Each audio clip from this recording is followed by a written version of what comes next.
الأخت الصغيرة بتكلم أبوها وبتشتكي له من أختها الكبيرة، وبتقول له: هي أختي مقاطعاني ليه؟ هل معنى إن جوزها طلقها واتجوزني أنا ده يديها الحق إنها تقاطعني بالشكل ده وتخاصمني بالشكل ده؟ يا بابا كل شيء نصيب، وهو جوزها اختارني أنا وسابها. فإيه المشكلة يعني؟ اللي هو اختار اللي هو نفسه فيه، وكل شيء ربنا كاتبه، وإيه المشكلة؟ طبعا المشكلة دي أنا قريتها يعني على أحد الجروبات، وعايزة أقول الأخت دي: يا بجحتك يا شيخ، يا بجحتك. آه أنا عمري في حياتي ما شُفت مشكلة بتتعرض، والمشكلة هي منزّلة بتقول شوفوا أختي بتعمل فيها إيه. طبعًا هي القصة كبيرة جدًا، أنا قُلت أشرب معاكم كوباية الشاي الأول، وبعدين هنروح نعملوا العشا سوا، ونكلّمكم في الموضوع ده. الموضوع اللي ما عادش فيه حاجة اسمها إخوات إلا من رحم ربي، الموضوع إن كل واحد بيعمل حساب نَفْسه فقط. ويذهب الجميع إلى الجحيم زي ما بيقولوا. طبعًا القصة يعني لمّا حد يحكيها لحد كده، هو مش متخيّل إنه في إخوات وصلت بيهم البجاحة للدرجة دي، وصلت بيهم البجاحة، ووصلت بالأخت البجاحة إنها تتجوّز جوز أختها، وأختها عايشة طبعًا بعد ما جوزها طلّقها. طبعًا هو الموضوع يعني في ناس كتير مش هتتقبّله، بس يعني البنت يعني بتشهِّد الناس على أختها: أنتِ مقاطعاني ليه؟ ده أنا أختِك، أنتم فاهمينّي؟ طبعًا عايزة أقول لكم السلام عليكم، معلش دخلت عليكم مرّة واحدة، و ربنا يسعد أيامكم كلّها يا رب. الموضوع اللي أنا جاية أتكلّم فيه النهارده هو فعلًا صعب، وما فيش أي حد يصدّقه بسهولة ولا يتقبّله. أنا كنت بس واقفة في البلكونة كده أشرب كوباية الشاي قبل ما أعمل الأكل، تمام.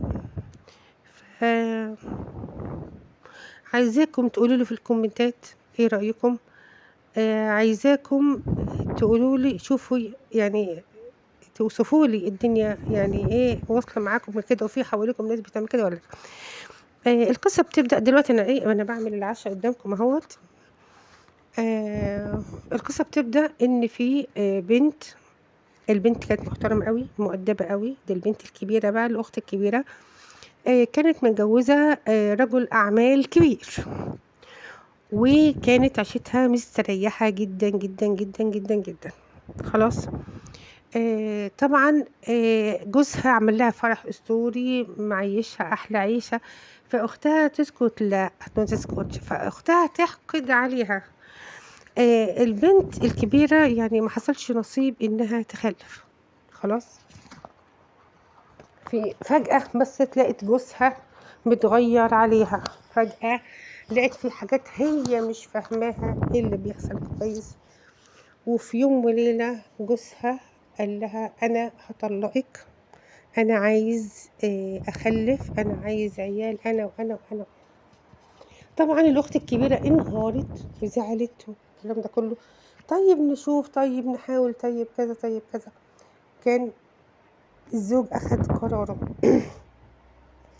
هو مش أخد قراره بس، هو يعني عشان بقى معاه فلوس ومتحكم في كل شيء، وكان بيساعد الأهل، أهل مراته. فالأب كان طبعًا بياخد أكيد شهرية معيّنة يعني، فعايش على حِس الرجل الغني، الراجل الكبير. طلّق مراته من هنا وراح لحماه تاني وطلب الأخت الصغيرة. طيب تفتكروا رَد فعل الأب هنا إيه؟ المشكلة إنه الأب وافق، نعم، والله زي ما بقول لكم كده. يعني انا بنتي الكبيرة الراجل ده طلقها عشان تستوعبوا معايا، وبعد ما طلقها فطلب ايد بنتي الصغيرة، وانا وافقت. اللي هو يا سلام، هو انت بتعمل ايه يا حاج؟ هو انت حاج مش عندك واحدة، عندك بنت محروق قلبها ومحروق دمها، انت ازاي قادر تيجي على بنتك الكبيرة كده؟ عندك بنت لسه متطلقة، اكيد مجروحة، اكيد قلبها بينزف. لا هو كون انها ما بتخلفش ذنبها، تمام، وسبحان الله يمكن هو الراجل نفسه اللي ما بيخلفش، سبحان الله. فانا يعني بنتي شايف ان جوزها جه عليها والدنيا جت عليها، فانت يا حاج بتكمل عليها، تمام. المهم وافق وراح مديله البت الصغيرة، اتجوزها وعمل لها فرح وعاشوا يعني في منتهى السعادة. هل البنت الصغيرة بقى كانت بتشاغل جوز اختها؟ الله اعلم. هل لفتت نظره ليها؟ هل كانت الاخت الصغيرة السبب انه يطلق اختها الكبيرة؟ انا ساعات بقول ان ما عادش في حاجة اسمها اخوات، والله العظيم، من اللي انا بسمعه، يعني من اللي انا بسمعه والبلاوي الكوارث اللي بشوفها، تمام، بقول هم فين الاخوات؟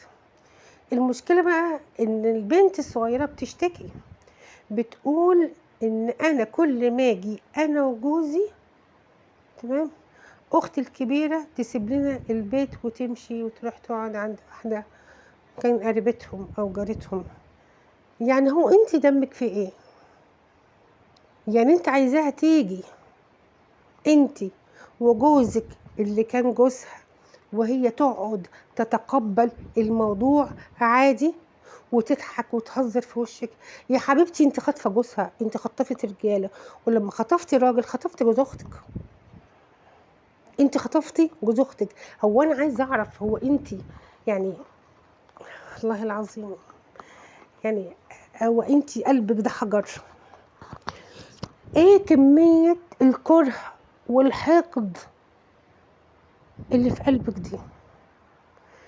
ازاي قدرتي توجعي قلب اختك بالطريقه دي؟ ازاي قدرتي انك المفروض اقرب الناس ليكي وتقهريها كده؟ هل تفتكري ان ربنا هيسيبك؟ ماشي.